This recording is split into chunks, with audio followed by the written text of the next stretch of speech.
I was due to be speaking to Sylvia Barbara Soberton today all about Anne Boleyn and witchcraft, but sadly Sylvia has been taken unwell, and so instead a later planned episode has been bumped ahead, and you're all in for a treat, folks. Jane, Katherine and Mary Grey were the three sisters who, via their mother, were royal princesses of the House of Tudor, although they didn't actually carry that title. Jane, the eldest, is of course famous as the 9 Days Queen, with her life ending on the executioner's scaffold, but the stories of her younger sisters are far less well known, despite their prominence at the royal court and the dramas that both women would go through, particularly at the hands of their cousin, Queen Elizabeth I.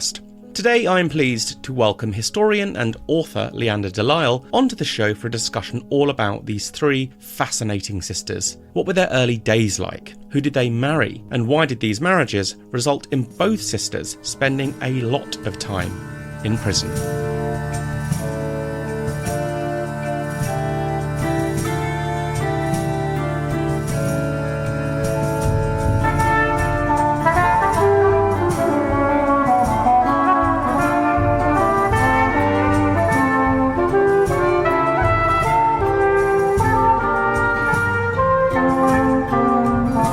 Welcome back to the Tudor Chest Podcast, episode 60, The Sisters Who Would Be Queen, with Leanda de Lisle.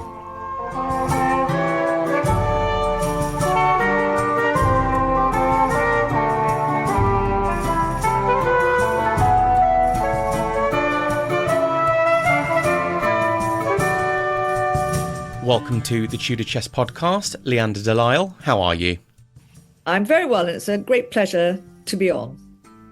You've been a guest, a dream guest of mine for a while, so I'm very pleased that you were able to make it on, especially so last minute as well. So before we start, and we're here to have a discussion today about the Grey sisters, obviously Jane, Katherine and Mary. Before we do, just a few questions to get to know you a bit better. So can you tell me where you grew up and what you now do full time? My parents split their time really between London and the sort of house in the countryside just outside Newbury. So I was brought up in those sort of two places. Slightly unusual childhood in many ways. A sort of sounds like something from a Gothic novel, actually. Slightly sort of crumbling country house. Yes, it wasn't crumbling entirely in a good or comfortable way, I can tell you. I used to sleep in cable knit jumpers and things, but anyway. So that was my childhood. And then what do I do now? Oh, I'm a writer. I've been a writer for 1,000 years. So after I left I read history at university, and I then actually went into journalism, and I worked as a journalist for, I don't know, quite a long time, many years. Started off on the Hackney Gazette. In those days, it was all closed shop, unionised. You had to start on a local paper, and I started in Hackney, which was then Britain's poorest borough. There were no women, and they were all white men, and working the whole of the East End. So I was the NUJ equality officer, which is slightly strange in a way. But anyway, and then I went on. I became a columnist at the Guardian, and I can't remember where else, the Spectator, and I was the first ever columnist on Country Life magazine. So quite a sort of diverse array of columns. Some were funny columns, some were opinion and editorial columns, so political columns. Anyway, but journalism was sort of gradually dying. And also, if you're going to be a columnist, you have to be quite an angry person. You have to be quite cross. Even if you're writing a funny column, you've got to have something burning inside. You have to feel quite cross when you read the newspapers. And I went through a period when I would open the newspapers in the morning, and instead of shouting and screaming at the newspaper, which was my wont, I would point out pictures of, fluffy animals or a hippopotamus or something like that. And so I thought, really, I need to move on from this. I can't be wanting to look at funny pictures of hippos and be a newspaper columnist. So I decided to go back to my first love, which was history. And I've been writing history ever since. So I've written several works of Tudor and Stuart history and biography. I've won a few prizes, done a few bestsellers, and I'm still doing it now. What sparked your passion for Tudor history? Was there something from your childhood that ignited a passion for Tudor and Stuart history in particular? Well, I just, love a good story. And I was a sort of bookish child. I was quite a naughty child, actually, but I was also quite a bookish child. and history is full of great stories. And so I read lots of historical novels, and then as I got older, I read lots of nonfiction. Also, of course, there was film. So when you're talking about Tudor history, who could not enjoy Anne of a Thousand Days, A Man for All Seasons, get sucked. And I think a lot of, funny enough, I think many people, their passion for history begins with film often. Oh, I totally agree. It was the same for me. I was about 10 when I saw Anne of a Thousand Days for the first time, and that was the gateway drug. Yes, absolutely. And I think people can be incredibly snooty about film and TV history. And they're entirely wrong to be, because it's fiction, or it's taking a particular angle. But it's a wonderful, wonderful thing. And it's all about storytelling and bringing people to an interest in the subject. And I think one of the lovely things about history is actually the incredibly wide variety of people who are interested in it. All sorts of people from every sort of walk of life loves history. I mean, where I work now is just where the oil gets pumped into the house, and I've had an oil chappie delivering the oil looking at me tapping away, saying, "What are you doing tapping away?" And me saying, "Oh, I'm writing." "What are you writing?" "Oh, I'm writing a history book." "Oh, I love history." There's all sorts of people love history, and it's something that unites us all, I think, the love of a good story. Is there a Tudor mystery that you would love to solve? Well, there's so many. I mean, there's obvious ones like the fate of the princes in the Tower. Although in my book Tudor: The Family Story, I do argue who I think did it and why I think they did it. But there are other sort of mysteries. What was Cardinal Wolsey planning at the end of his life when he was arrested for treason? What exactly was he up to? What was Sir Walter Raleigh up to at the end of the Elizabethan period as well, when he was plotting against the future King James? We don't really know, and I'm very intrigued by that. And then you can look into people's personal lives as well. So we're talking later about Jane, Katherine, and Mary Grey. Exactly the nature of Jane's relationship with her husband Guildford. In fiction, in fiction has taken different points of view. Sometimes they're lovers and they're romantically close, and in other films, or in other works of fiction, he's a sort of terrible baddie. I do have my own views, which I have written about, but ultimately it's conjecture. We don't know. So you could say that's a mystery. So one can be intrigued not simply about who murdered somebody, as in the Princes in the Tower, but you can be intrigued about what people really like, I think. What was somebody X? What was their relationship really like? I think those are mysteries too, which are interesting to try and solve. The mystery of human nature. What did they sound like as well? We have portraits, but we have no audio. We have no idea really how these people sounded, which I think would be fascinating to hear. Well, you're absolutely right. I mean, you can tell because they wrote phonetically. You can tell to some extent. So, Sir Walter Raleigh is often pronounced Raleigh, but actually, I think he would have said Rawley, because Rawley is how he spelt his name, and he came from the West Country, and spoke with a West Country accent. So he would have sounded, a bit like a pirate, really, which he wasn't, but so that was appropriate. James the First, you can certainly, actually with Charles the First, one of the things I looked into, how did he sound? Now, Charles the First arrived in England, he was like 3 years old, I can't remember exactly. So he was very tiny when he arrived in England. So you would assume he wouldn't have spoken with a Scots accent. He was obviously born in Scotland. But in fact, he was surrounded by Scottish servants, and as he grew up, and again phonetically, if you read his letters and things, he does certainly have some Scots pronunciation. But yes, of course, we don't know how they didn't, certainly wasn't RP. I think one can safely say. Well, I remember reading once that Henry VIII supposedly had a higher pitched voice than one would expect. Oh, that would be hilarious. But a bit like Beckham. I don't think he was in the sort of Joe Pasquale levels, but he supposedly had a higher pitched voice than you would expect. And that Queen Mary the First, that is, had a very deep, booming voice. Yes, Mary did have a deep voice. I do remember that. I did. I haven't actually. How absolutely fascinating. You must let me know later where you read that Henry VIII you think had a high pitched voice. Certainly, I remember that Mary was supposed to have sounded, very mannish. Yes. So, do you have a Tudor pet peeve? God, so many. Where to begin? Yes, well, I suppose it's people being treated, unfairly or just sort of, absurdities. The idea of Jane Grey being this sort of, useless little sort of flibbity gibbet, just sort of being pushed around by her evil mummy, the wicked queen, is sort of nonsense and quite irritating. Mary Tudor as well. I suppose history is written by the victors, and she wasn't one of the victors, and so she's always sort of the sort of rainy little cloud to Elizabeth I's glorious son. And actually, she was an extremely remarkable woman, Mary Tudor, and Elizabeth learnt a great deal from her. So that's definitely another of my peeves, I would say. But gosh, I could probably rattle on all afternoon with the sort of number of peeves I have. Maybe I should become a columnist again. I can rant. So, as I said, we're here today to talk about the three Grey sisters, and what underpins this is your book that you wrote a few years ago, The Sisters Who Would Be Queen. So to start, just in case some listeners are not totally clear on the Grey sisters and how they were connected to the royal family, can you explain that? What was their link to the Tudor dynasty?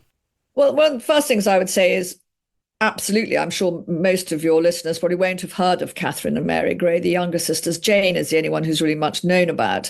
And that in itself is very interesting. And can I just briefly say why? And the reason we don't know about the younger sisters is that they were Elizabeth Tudor's heirs.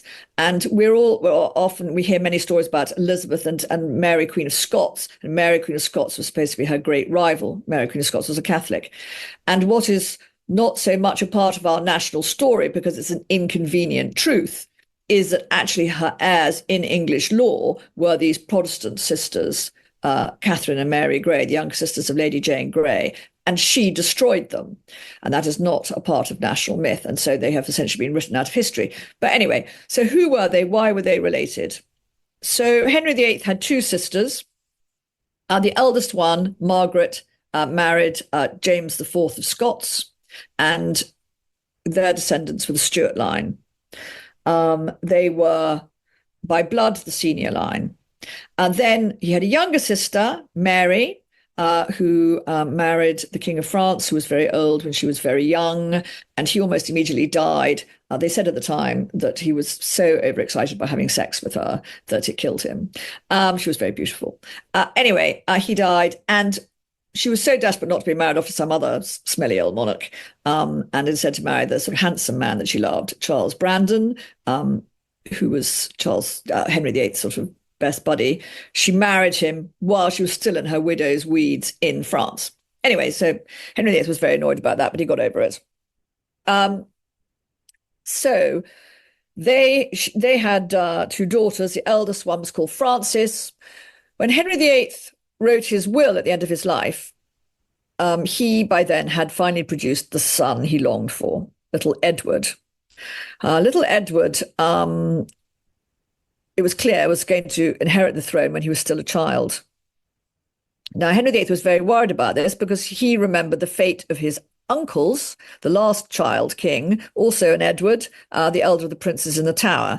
And he was very concerned that nobody come along and bump off his darling Edward. And so to protect Edward, he weakened all Edward's possible rivals. So his sisters, Mary and Elizabeth Tudor, were both illegitimate. Henry VIII had them declared as bastards. He did not lift this illegitimacy on them, but he made them, these women, these sisters, these half-sisters, his Edward's heirs. They're obviously going to be weak heirs because they were female, they were unmarried, he kept them unmarried, and they were illegitimate. He then demoted the Stuart line of his elder sister, because that was obviously going to be quite powerful, because Mary Queen of Scots by the end of his life, was a reigning queen, and she was in Scotland, or she was actually in France, but she was a Queen of Scots, and he couldn't control her marriage. And if she married, she could marry someone very powerful that could come along and murder little Edward and take the throne. And so he passed the line instead, not even to Frances, who of course was married, although to a rather slightly useless husband, but was married. He said the long stop heirs after Elizabeth were Frances's daughters, she had these three little girls, Jane, Katherine, and Mary Grey. They were children, they were unmarried, they were quite distant in common law, and so they would make weak rivals for his precious son, Edward. And so that's what he did. And then he died and in 1547, and little Edward, who was then 9 years old, inherited the throne with his elder half-sister, Mary Tudor, as his heir. So in essence, by the time Edward VI is on the throne, the Grey sisters are third, fourth and fifth in line to the throne, basically. Yes, exactly so. We don't have confirmed dates of birth for the three Grey sisters, particularly Jane. Is there any truth, and I could be making this up, but I seem to recall reading somewhere or seeing something that there were a couple of boys born to the Greys before Jane came along. Is there any truth in that, or have I just imagined that? The awful truth is, I'm afraid to say, I simply can't remember. You'd have to look in my book, and I wrote it a few years ago. I honestly can't remember. But if they were very short-lived. And what I can tell you about Jane's birth, which is quite interesting, which I did look into, is that when I wrote this book on the Grey sisters, almost everything written about Jane was a lie. That's what struck me. I just had to demolish myth after myth after myth. And myth number one was that she was born in October. What was it? Was it 1536, 1537? The same year as Edward, anyway. And the reason, and I discovered for a fact this was impossible because Frances, her mother's movements were very well tracked at the time. So we knew exactly where she was and what she was doing. She certainly wasn't, giving birth. And the reason I think this lie was invented, why would you say, she was definitely born in October 1537? Why would you say that? And it's because they wanted these authors, historians, I may say, historians can be terrible at using things from fiction and just making shit up, I'm afraid, just making shit up. Anyway, this is one of the things. And the historians who made up this date, I think, wanted her linked to Edward, and they were basically suggesting that they were born under the same stars and their fates were linked, which meant essentially that Jane played no role in her own fate, that she was simply a victim of circumstances. I think I put forward arguments for saying that she was born the previous May. And again, probably best if you read the book, you to discover exactly what there were letters written and so forth which describe it. And she was named after Jane Seymour, who was queen at the time, and I think she was born in May. So she was a few months older than Edward, and definitely was not born in October. So we don't know she was born on the 15th of May, but we have a pretty good idea. I think I argue a pretty good case for her being born in May, around May 1537. And where did the Grey family predominantly spend their time when the girls were young? Well, their principal country estate was up here in Leicestershire, not far from me, Bradgate Park. But they also lived in London. But in those days, if you were a great nobleman, you would have several properties, as the Greys did all over the country. And you would move from place to place. You wouldn't necessarily always be in the same place, but most of their time they were either in London or at Bradgate in Leicestershire. And were they regular fixtures at the royal court? And sort of by extension of that, were they recognised, particularly Frances and the three girls, were they recognised as members of the royal family? Oh yes, definitely. I mean, Frances was Henry VIII's niece. So yes, no, absolutely, she was certainly recognised as a royal person. And Jane was at court at the very end of Henry VIII's life. So yes, I mean the younger one. I mean, she was bearing in mind that she was only 9 as well when Henry VIII died. She was obviously very young. So the younger ones were tiny. They were too little to be at court. But Jane was at court right at the end of Henry VIII's life. So Jane will have met her great uncle, the king, several times then. Yeah, she probably would have met him. Yes, I'm sure she would have done. Yes. And she certainly knew Edward very well, of course, when he became king. Jane would eventually join the household of Catherine Parr and Thomas Seymour, and she wasn't the only young royal. They also had the Lady Elizabeth, or Princess Elizabeth, under their roof as well. How did this come about and why?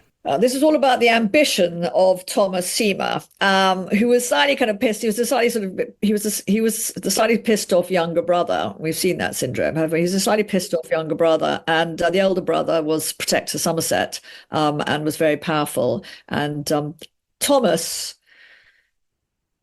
was very ambitious. He married Henry VIII's widow, Catherine Parr, so quickly, so soon after Henry VIII's death, that it was quite possible that if she became pregnant, that people wouldn't be certain if it was Henry VIII's child or Thomas Seymour's child, which is obviously extremely dangerous for national stability.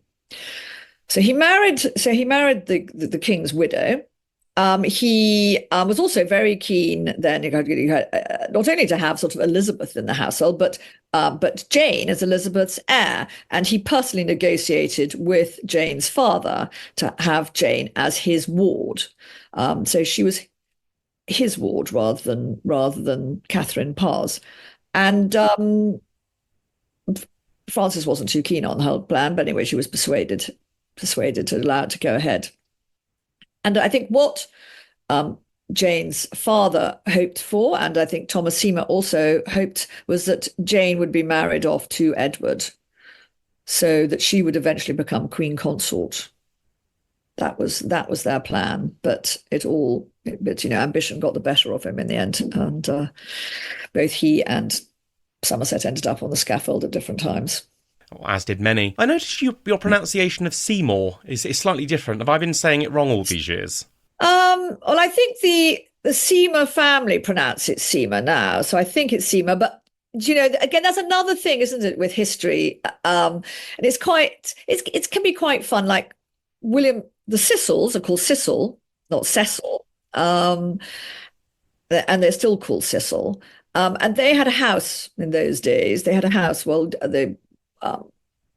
Robert Cecil in the Elizabethan reign had a house was spelt Theobalds, but it's God knows how I know this, or how I came across this. It's pronounced Tibbalds.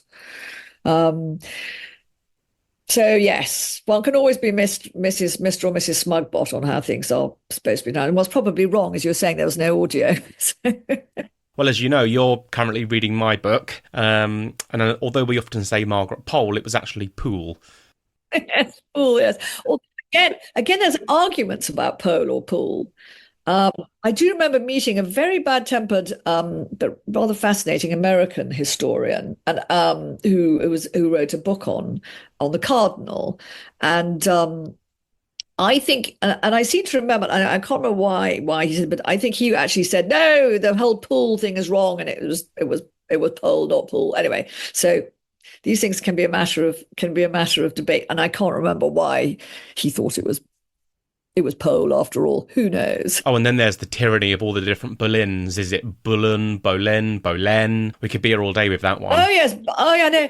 No. Absolutely, Bullen, Anne Bullen. Yes, Anne Bullen. Yeah, exactly. But one can have fun like this because one can look like a terrible sort of know-it-all, exactly saying, "Oh, Anne Bullen." So Jane prescribed doggedly to the Reformed Protestant faith. It was something she became quite known for. Were her sisters as equally committed to the Protestant faith? Well, Jane died for her faith. And the reason I'm pausing is that Edward left the throne to Jane. Just for those out there who don't know what happened, left the throne to Jane. But in English statute, the Parliament hadn't met. In English statute, Mary Tudor, and under the will of Henry VIII, Mary Tudor, Mary I, was Edward's heir. But Edward left the throne to Jane, and his Privy Council backed this. Anyway, Jane lasted 9 days after she was, after she was declared queen publicly, and was then overthrown, and then she was in the Tower for several months, and she was tried, and she was found guilty of treason. But I think Mary was going to pardon her, wanted to pardon her, but Jane's father then rebelled, and that put Mary in a more difficult position. And Jane as well Jane was not just sitting in the Tower, not saying or doing anything either. So when Mary reintroduced the Catholic Mass, which had been abolished by Edward, and Protestant services introduced, Mary reintroduced the Catholic Mass, re-legalized it, and Jane wrote a public letter condemning this and saying that people should rise up against it, and describing people as somebody who had converted to Catholicism as having a soul that was the stinking kennel of Satan. I mean, she was extremely full on. Anyway, so she was going to be executed, and Mary sent a priest to see her, ostensibly to try and convert her. Now, we don't know if Jane had said, yes, you're right, I'm going to become a Catholic, whether that would have saved her or not, we don't know. Possibly not. But the fact is that Jane did not convert. She was absolutely held her ground, and she was executed. So she did certainly, I would say she did die for her faith. Her sisters, on the other hand, did not. They served as, Catherine served as a lady in waiting to a junior one, to Mary Tudor, and both of them would have certainly in public, whatever they thought in private, would have practiced the Catholic faith, which I don't think Jane would ever have done. So they weren't as religious as Jane. That being said, Mary was still very young. So probably didn't have much say in anything. And they were both children. I mean, Catherine was 13 when her sister died. So they were both young children. But when Mary died, under Elizabeth, they were both certainly Protestant.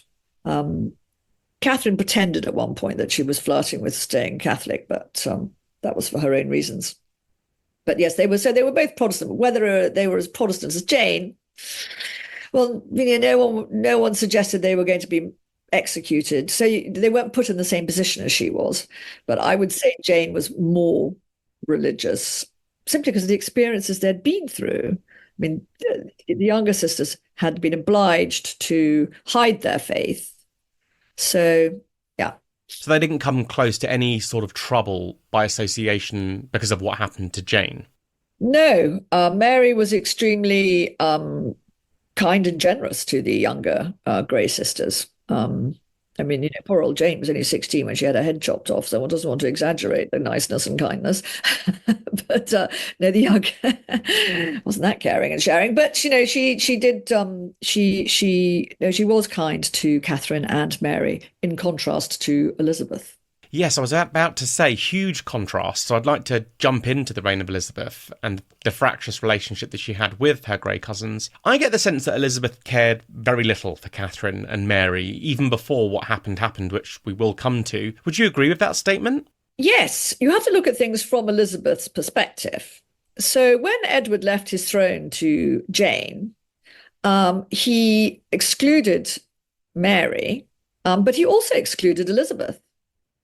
So it wasn't just Mary who was cut out. Elizabeth was as well. So, Elizabeth, was more than a little peeved, as you can imagine, to be passed over for this cousin, Jane.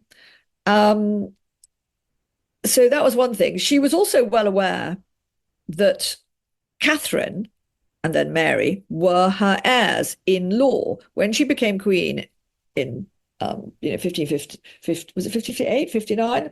59.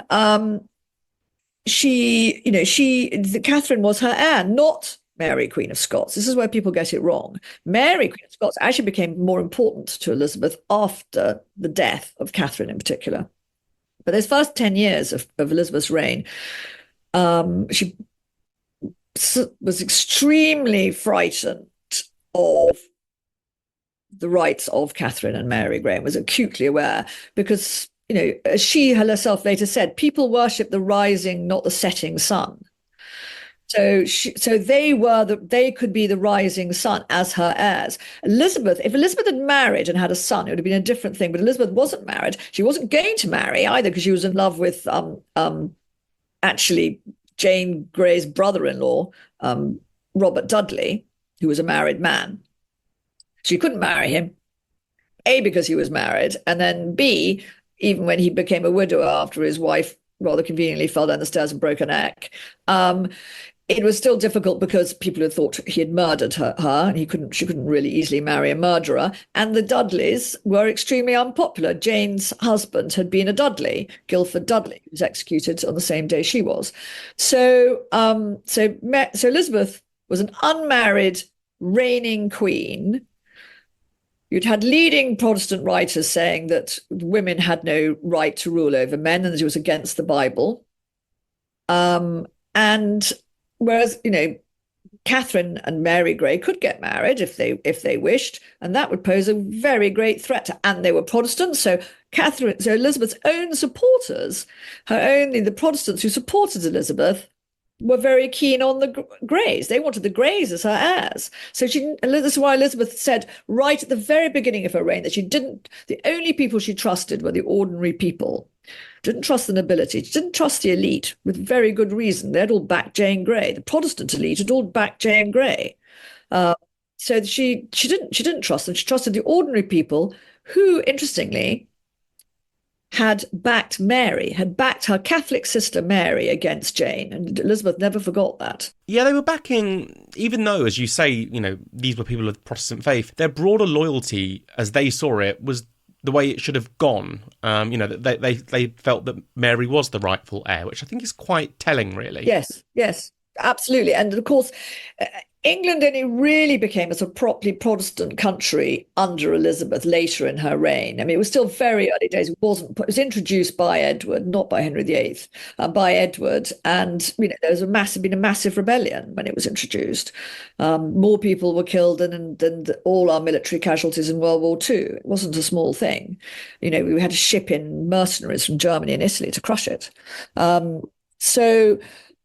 Yes, but as you say, even Protestants supported, of whom there weren't a huge number, but they supported Mary. And Elizabeth said, they saved Mary. She put her trust in them, and that's also one of the reasons why she was such a wonderful queen and would, go and talk to the crowds, and was a people pleaser. And she was very stark contrast to her successor, James I, but that's a different story. But who said he'd pull down his trousers and show them his arse, when a crowd stopped by the roadside who wanted to hope that he might be nice to them. Elizabeth was the opposite. But so she was very fearful of Catherine Grey and what might happen, that if Catherine married and had a son, that she could be overthrown. Yes, which takes us on beautifully to what happened next. So Catherine has a major falling out with Elizabeth when it becomes clear that she is secretly married. She's married Edward Seymour, heir of the former Edward Seymour, Protector Somerset. Why was this such an issue, and how did Elizabeth react to the news? So, as you noted earlier, she was literally, as soon as she became queen, she had demoted Catherine, which was really to warn people off. Do not go near this woman. She's not Mrs. Popular. And if you want to be popular with me, the Queen, don't go near Catherine Grey. She demoted her to make this absolutely clear. But Catherine was already in love with this boy, Edward Seymour, Earl of Hertford. And she secretly married him. And though I found all the interviews. Because anyway, eventually he goes off on a sort of nice holiday around Europe, and she finds out that she's pregnant. They are secretly married. And of course, she gets bigger and bigger and bigger and bigger and bigger. And she's at court, and people are beginning to sort of point and stare. And she's thinking, "Oh my God, what am I going to do?" Anyway, eventually she goes and tells Elizabeth's, boyfriend Robert Dudley, who, of course, don't forget, is the brother of her executed brother-in-law, Guildford. and says, help, help, I'm pregnant, I'm pregnant. And he goes and tells Elizabeth, who has a complete fit, understandably, because not only is she married, she's married very well. She's married, this boy's father had was known as the godly Duke, had brought Protestantism to England. He had some royal blood through his mother, and he was a very kind of suitable king consort. So Elizabeth threw Catherine in the Tower. Edward, who was in his sort of early 20s, was recalled from Europe and also thrown into the Tower. And then you have all these interviews they get cross-examined to find out about the marriage. And these interviews, all of which were written down, are absolutely fantastic from my perspective as a historian, because because of them, I was able to describe in detail the marriage down to the wedding night and which side of the bed she slept on when she was having sex with him, and how long they had sex for and what she wore in bed. The detail is extraordinary. Anyway, it transpired that the witness, who was Edward's sister, had died. And so there was no witness, and the priest had conveniently done a runner. So Elizabeth had the marriage declared void, and when Catherine had a son, as she did, oh my God, a male heir. Catherine had this child declared illegitimate. Unfortunately for Elizabeth, Catherine had lots of sort of sympathisers, including sympathisers in the Tower. Well, who clearly allowed some conjugal visits. Yes, so exactly. So they left. The jailers left their sort of their prison doors unlocked, and so there was sort of corridor creeping in the Tower. And again, because I have, there are Catherine's letters and things that she wrote to Edward, we have her own description of him coming, and what the bed linen that they had, what they were basically shagging on, how much fun they had, again, extraordinary detail. And then the result was that she was pregnant again. And this was very important because in canon law, to have a valid marriage, you don't have to have a priest. You don't have to be married in church. You just have to declare your intention to marry or that you are married in front of witnesses. Now, this couple had been declaring this until they were blue in the face, to people, including the Archbishop of Canterbury, who had been interviewing them over when they did marry. So this child in canon law would be legitimate. And this child was born, and it was another boy. So Catherine had 2 sons. So poor old Elizabeth was, of course, horrified and extremely angry. Threw the lieutenant of the Tower into a dungeon in the Tower. He became a prisoner. The jailer became a prisoner. And Catherine and Edward were separated and put into different sort of country house prisons. And their story really is one of the great love stories of the Tudor period. And it's it's extraordinary that it's not known or hasn't been turned into a film, actually, because it's very intense. The romance which had developed actually during the reign of Mary Tudor, when she was like 18 or 19, when the plague was going on, and this hidden marriage, the Tower, and then the separation. And poor old Catherine's heart was really broken by what happened. She was separated from her husband. She was separated from her eldest son. And there's a wonderful portrait, which is actually the first portrait ever painted in England that's not religious, of a mother and child, which depicts her with her son, her eldest son, as a baby. And it's very much a sort of Madonna and child image. But it's a kind of Protestant Madonna and child, of course. And this child is Christ the King is the future king of England, people hope. It's so really the treatment that they received at the hands of Elizabeth. She's released from the Tower, she goes into house arrest in the country, and Catherine dies, aged just 27. Is there any truth in the suggestion that she essentially starved herself to death? I think it's clear that she was obviously very depressed. And the letters from her then jailer make that very clear. And they say, essentially, they're very worried about her. She's not eating. She says she's going to die, and we're saying no, no. And it's just very obvious from these letters that that Catherine wanted to die.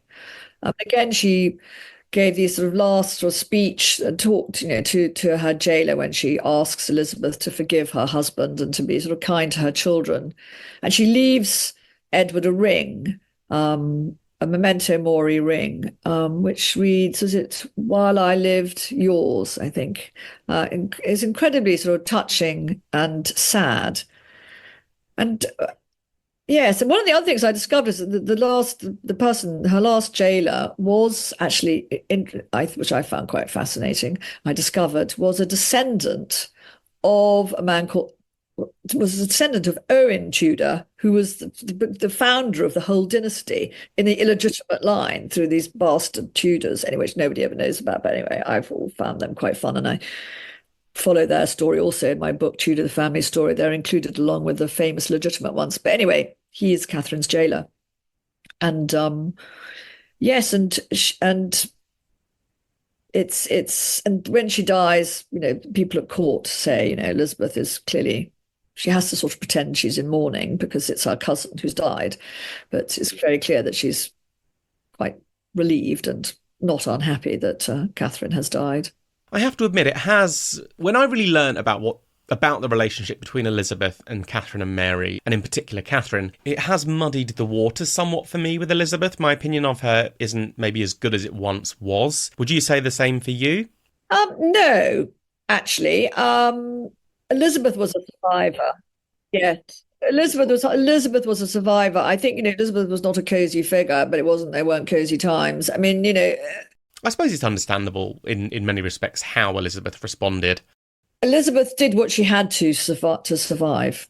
And I'm afraid it's quite brutal. And later on, she tries desperately to persuade her servants to murder Mary, Queen of Scots, rather than have her executed, because that would work out better for her. And it's a traditional way to get rid of an awkward monarch, to be honest, is to murder them. Hence the Princess in the Tower. Yes, so Elizabeth could be extremely hard-nosed, and she had to be. Otherwise, she would have been mincemeat, I'm afraid. So I think it's the separating her from her children that I struggle with. Yes, that was sad. Well, of course, Elizabeth wasn't a mother herself, but I agree, you don't have to be a parent to imagine what that must have been like. There were,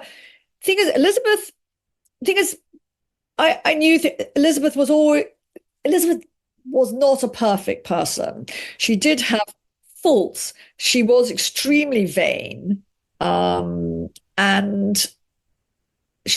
I think she also suffered from a certain amount of sexual jealousy of Catherine and Mary. I think that was an element. She couldn't marry herself. She would have loved to have been with Robert Dudley. She couldn't marry Robert Dudley. There were a whole host of reasons why she couldn't marry anyone else, largely to do with her personal survival, because whoever she had married, I mean, she saw the fate of Mary. People think, it's all about her mother and Henry. They had nothing to do with her mother. She's a monarch. She's thinking about what happens to monarchs. So she looks at what happens to Mary, Queen of Scots, when she marries, two disastrous marriages. If she married Robert Dudley, it'd be the end of her. If she married any other English nobleman, there was, a risk that other nobles would be angry and she would become much less powerful. If she married a foreigner, look what happened to her sister Mary, who married Philip, Philip II, and faced a rebellion almost immediately. So Elizabeth couldn't marry, but she was a sexual being, and I think she was jealous. Had not only was fear. Good reasons to fear Catherine politically, but there was an element of sexual jealousy. And you see that more strongly in a way with Mary Grey, even than with Catherine. So based on the portrait of Catherine that you mentioned, she was described as being very beautiful, and I think you can see that in her portraits. Conversely, her younger sister Mary is often described as being quite unattractive, and I also recall reading that she may have had a form of dwarfism. She was very, very short. Is there any truth in that?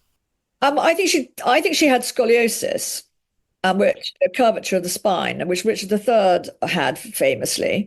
And it runs in families, and Richard III's sister is their ancestress. No, Richard III's brother. I'm sorry, losing my mind here. Brother, Edward II, so ancestor.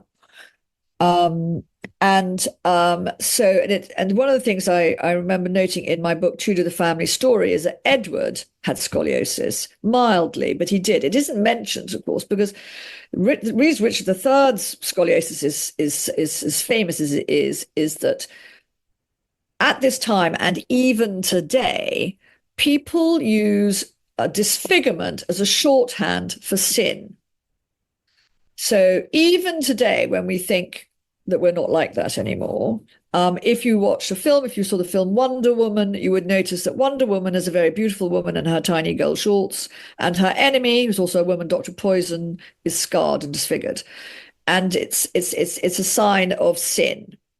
And so with Richard III, when he was written about under the Tudors, they wanted to sort of blacken his name, so they highlighted the fact that he had a curvature of the spine, that he was hunchback, and exaggerated his disfigurements. Edward, you never hear. You hear that he had scoliosis, although he did. He had one shoulder higher than the other, and so forth. With Mary, you do simply because I think it was actually the Spanish ambassador who described her as crook-backed and very ugly, and her cousin William Cecil also comments on her size, that she's the shortest person at court. And she would marry the tallest. Yes, and he notes this because she marries the tallest. And again, it's a great story. I mean, I love the story of Mary Grey. So Mary Grey, while her sister was still alive, actually, develops a romance with this man called Thomas Keyes, who is essentially the court bouncer. You can imagine in those days, lots of alcohol. People weren't drinking water because they get poisoned. So they're drinking beer and wine and so forth. And they were all armed.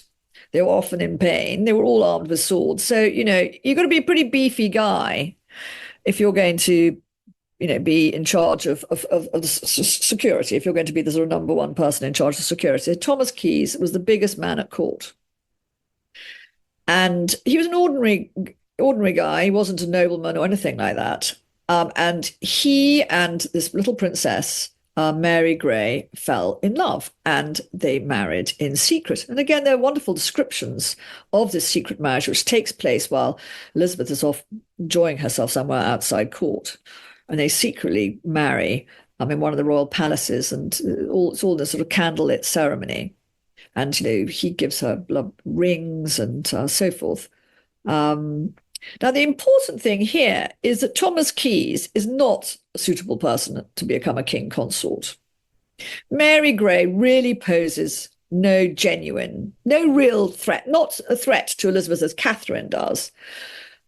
Because Thomas Keyes is never going to become king of England. He's also a widower, so he's not a spring chicken, and has children by his late wife.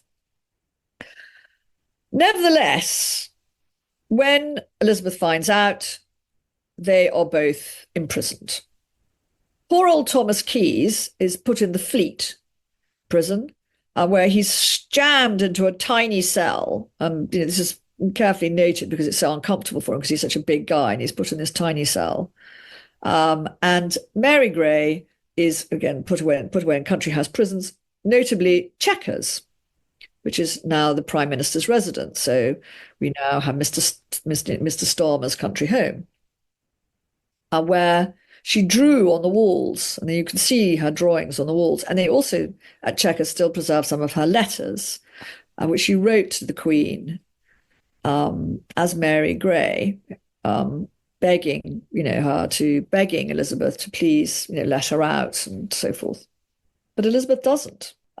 Didn't Elizabeth say something like, I won't have a bastard Keys on my throne? I'm not aware of her ever having said that, and there was never any question of any man, poor old Mr. Keys, being on the throne. And again, she was very angry because they had gone behind her back. This was a royal princess, and she had good reason to be angry. But it's the extent of what she did. I mean, this, as I said, they didn't really pose a threat.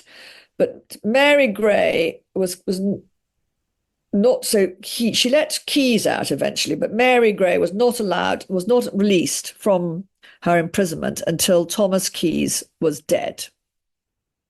And interestingly, Mary changed at that point, and she starts signing herself as Mary Keys, and she has a picture painted in which she's showing off her rings, her wedding rings, and so forth. And so I think she is quite bitter about what happens. But she is released eventually after Keys's death, and very touchingly, she lives with Keys's children and raises Keys's children. She's eventually restored to favour and went back to serving Elizabeth, I believe. That's right. She had a little house in the sort of shadow of the tower where her sister had been executed and where her other sister, Catherine, had been imprisoned, of course, and given birth to 2 children. And she did appear at court, and I found wonderful descriptions of her dresses. I remember one of which is sort of black and yellow. And as she was very, very small, I sort of imagine her looking like a bumblebee in a sort of black and yellow, tiny, tiny person in black and yellow sort of stripes. Yes. And then she also dies quite young, I think, from the plague. She certainly died during the plague season. Yeah, she was in her early 30s when she died, I think. Yes, she was in her early 30s, so she's still young. But there's an outbreak of plague, and she dies, and so I assume probably from plague, as she was so young. And one of the things I was very pleased to discover was that nobody knew where Mary Grey had been buried. But I found these sort of lost manuscripts which actually describe her funeral at Westminster Abbey.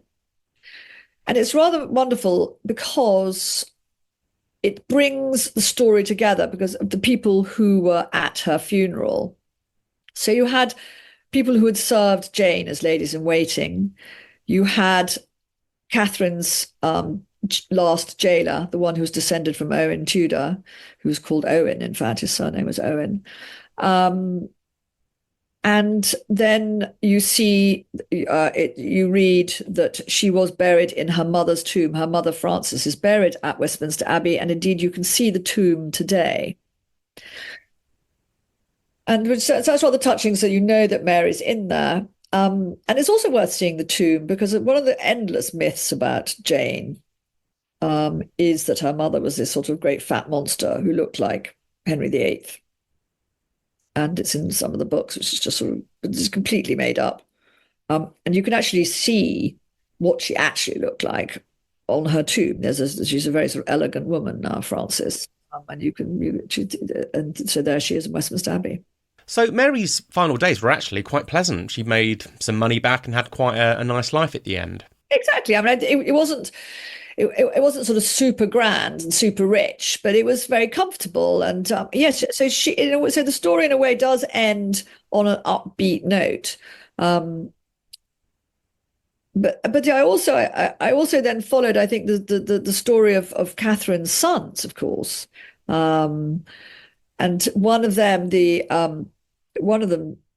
dies unmarried, and the other one again marries for love. And that actually ruins his prospects of becoming King of England, because lots of people still hope that he'll become King of England and not this foreigner in James. He marries a gentlewoman, an ordinary gentlewoman, and not somebody considered smarty pants enough to be a queen consort, and it damages his claim to the throne. So they're a very romantic family, and these 3 sisters is a very romantic and dramatic story. So some parts are very tragic. But as you say, with Mary, and Mary's a great character as well. That really comes across in the things that she writes and does. She loves books. She's feisty. She's a bit of a favourite of mine, Mary Grey. So finally, did Elizabeth herself actually ever treat Catherine or Mary as a likely successor? Did she ever acknowledge them as her successors? Or do you think it was Elizabeth's intention that it would always go to the Stuart line? She acknowledged them, but not in a positive way. I mean, yeah. So, no, she was absolutely not saying they were. No, I think she preferred. Um, I think it depends. The thing is that Elizabeth, as I said, was a survivor. Elizabeth wanted to survive. Elizabeth did not want to have any, a bit like Henry VIII, and I was saying he wanted to keep all Edward's rivals weak. Elizabeth wanted to keep her own rivals weak. So whoever was the strongest should knock back. So when the Greys, when Catherine Grey was her most the biggest threat, our attacks were aimed at Catherine. Then Mary, Queen of Scots, ends up in England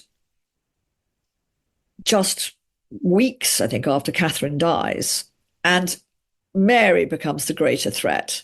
And so, she keeps Mary, Queen of Scots, imprisoned and eventually executes her. Mary, Queen of Scots was always a greater threat than Mary Grey, married to Mr. Keyes.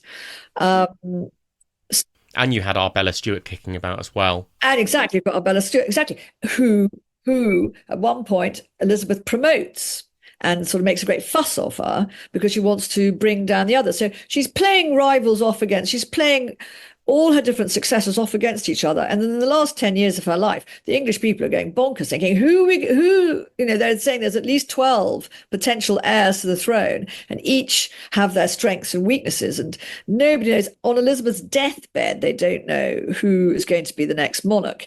And there's the story of Robert Cecil going into her room with other members of the Privy Council and asking her, who do you want as your heir? And she's supposed to sort of put her hand over her head and sort of made a sort of circle like a crown when they named James. But of course, Robert Cecil had already decided he was backing James at that stage.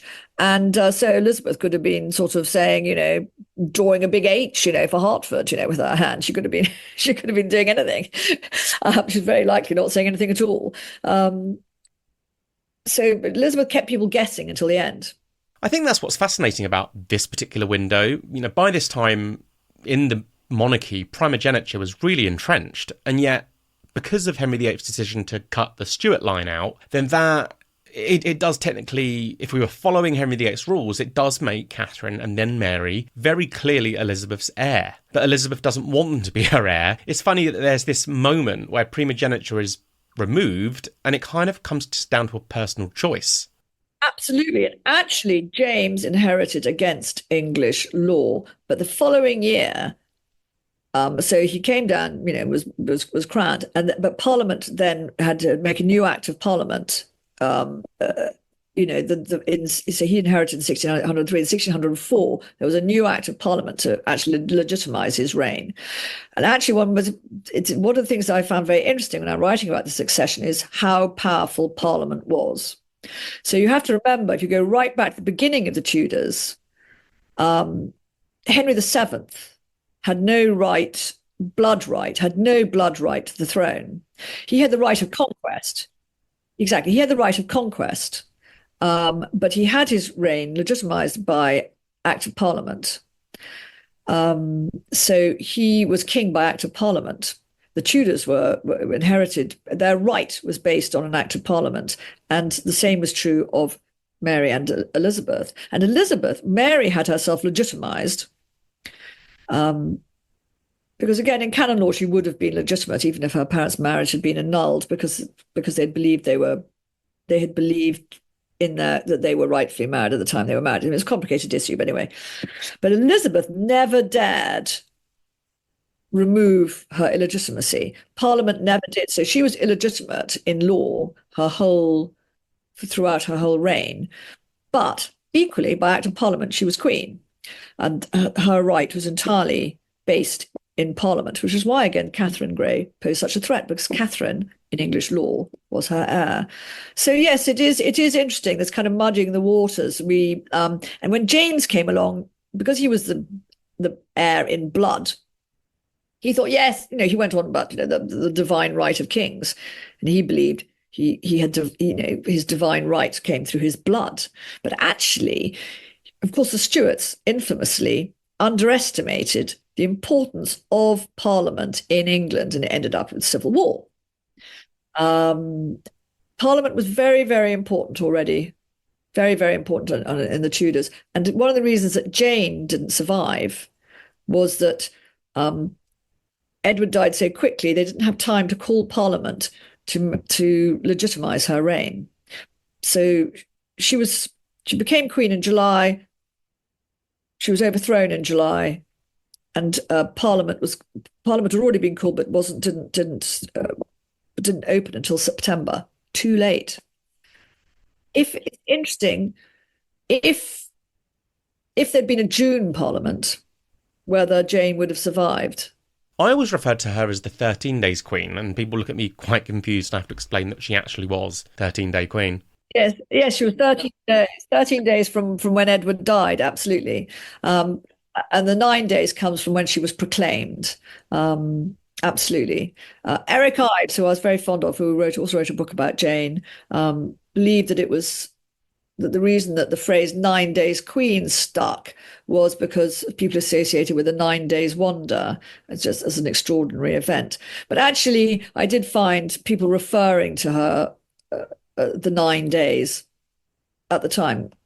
But as you rightly point out, she was queen for 13 days, 9 days from when she was proclaimed queen in London. Do you feel that she has the right to be called Queen Jane in the canon of English history as a queen? Because I do. And the reason for that is that we never doubted that King Charles III was King Charles III before his coronation, before the crown was put on his head. And because of that, I tend to say that she should be known as Queen Jane I.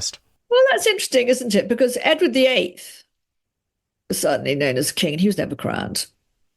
And in fact, I have here. I had a great grandfather who was a courtier of some sort, and I've got these sticks which they carry at the coronation. I've got one of they're rather wonderful, with sort of silver tops with ciphers on, and I've got one of George V that he attended the coronation of George V, and I've got one of Edward VIII. But of course, Edward VIII was never crowned. And so it's clear that great grandpa took it along to the coronation of George VI and presumably had his hand over the cipher. Too expensive to have two made. But anyway, that's a slightly different point. But yes, I mean, why not Queen Jane? I think the other point is that she's not Jane Grey, she's actually Jane Dudley. Find herself as Jane Dudley. And there's all this kind of virgin sacrifice nonsense that she's called Jane Grey. She was, she was, and signed herself. I said she was a married woman. She was, Lady Jane Dudley. And Queen of England, yes. Well, thank you so much for coming on for a chat. This has been really fascinating, getting to know more about the Grey sisters. So where can people find you on social medias? Well, I'm quite lazy. I do. I'm on Twitter. I was on Facebook, but then something disappeared on Facebook. I don't know if I did something terrible or something, but anyway, I couldn't be bothered to sort of restore it after that. Some mysterious event occurred ages ago. And anyway, so I'm on Twitter. I am on Instagram, but I never look at the Instagram because I find it too confusing. So I wouldn't bother to find me there if I was you. And I have got a website, and you can see all my books on my website, leandadelile.com. And I'm on Amazon and all these books. Any decent bookshop should have some of my books. So yeah. And I have to say, of all the historians, you have the most wonderful name. Thank you. So some people assumed when I first started writing under what is my married name, that it was made up. Because actually, my maiden name's Leanda Dormer. Dormer is actually quite a well-known name during the Tudor period. There was Jane Dormer. Yeah, exactly. Who was.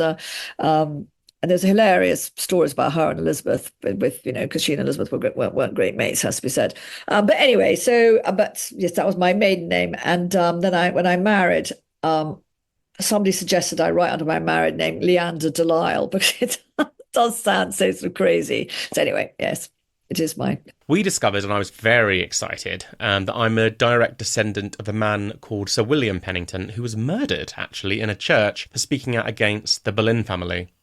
Ooh, murdered? Who murdered? A fan of the Boleyns, clearly. Yeah, it was actually portrayed in the TV show The Tudors. Oh my God, which I loved. I watched with one of my sons. Controversially, I really didn't like Natalie Dormer as Anne Boleyn. I know a lot of people go nuts for her, but I didn't. I thought she was woefully miscast, but I know I'm in the minority. But yes, there is a scene in which this man, Sir William Pennington, is killed, and we discovered that he is my Time 16 grandfather, which was quite thrilling. But you didn't enjoy. Did you like the series or not particularly? Not hugely. I found it. I appreciate that it's a bit of a gateway drug for a whole new generation of Tudor history fans, but I found at times it quite dumbed down. Yes. Yes, definitely. One of the storylines that I found baffling was why they felt the need to just merge Henry VIII's sisters' storylines into one storyline, as if the audience would be baffled that you have two sisters, not one. The storyline was more Mary, but the character was called Margaret. Yes. Although I have to say, when I did my book Tudor the Family Story, I mean, I just thought to myself, I wish they were called something like Quenelda. Why do you have to? There's so many Marys and Margarets. They're all plumbing Mary and Margaret. As a writer, you've got to really think. I'm going to make this very, very clear which Mary is which and which Margaret is which. I'm much more Team Wolf Hall than I am Team the Tudors. I thought Wolf Hall was a masterpiece. Yes. No, I enjoyed that as well. I think, yes, absolutely. And my next book actually is going to be on Thomas Wolsey. So, so I'm looking forward to that. Well, I'm doing it now. Well, thank you again for coming on for a chat, and hopefully we will meet in the future at some point. Yes. And many congratulations on your book, which I'm very much enjoying, on the pools. And looking forward to your next project as well, which sounds very exciting. But I'll let you talk about that. Wonderful. Thanks again, Leanda. Thank you. And so that brings me to the end of this week's episode of the Tudor Chess Podcast. My thanks to Leanda for coming onto the show to discuss the three Grey sisters with me. Next week, I will be having that chat with Sylvia Barbara Soberton that was previously advertised. If you have any suggestions for future episodes, please do reach out. I would love to hear from you. Thank you again for listening to the Tudor Chess Podcast, and speak soon.